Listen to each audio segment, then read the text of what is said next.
Guten Tag. Guten Morgen. Wie heißen Sie? Mein Name ist Jochen Enderlein oder auch Horatio Steam im Internet. Okay, mein Name ist Joanna Augusta. Ich bin YouTuberin und mich interessiert Ihre Kreativität. Okay. Können Sie erzählen ein bisschen ob das? Ja, also das Genre ist klar, nennt sich Steampunk.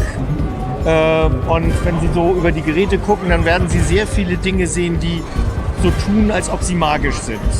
Als Ja. ob Magie in ihnen enthalten ist. Das Ganze ist für eine Zaubererschule in Czocha in Polen, in einem Schloss aus dem 16. Jahrhundert, wo wir tatsächlich eine Zaubererakademie zum Leben erwecken. Ganz viele Spieler.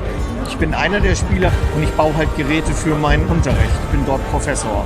Ach so, okay. Und die anderen Geräte, die andere Leidenschaft auf der anderen Seite sind halt meine Computer. Ich baue unheimlich gerne Computer, so in diesem viktorianischen Stil, in dem Steampunk-Stil. Das finde ich wahnsinnig faszinierend.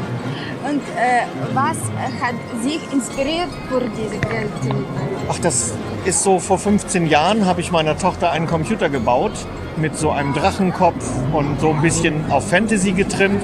Und irgendwann kam meine Tochter dann die Treppe runter und sagte, du Papa, weißt du eigentlich, was du da baust? Ich sag, nö. Ja, sagt sie, das heißt Steampunk. Ich sag, Steam was? Und dann habe ich im Internet recherchiert und war sofort infiziert. Okay, danke. Bitte. Kann ich fragen, ob zum Beispiel, wie viel kostet am teuersten und wie viel kostet am billigsten? Oh, also ich verkaufe meine Sachen eigentlich nicht, weil die baue ich nur zum Spaß und für mich und um sie auszustellen.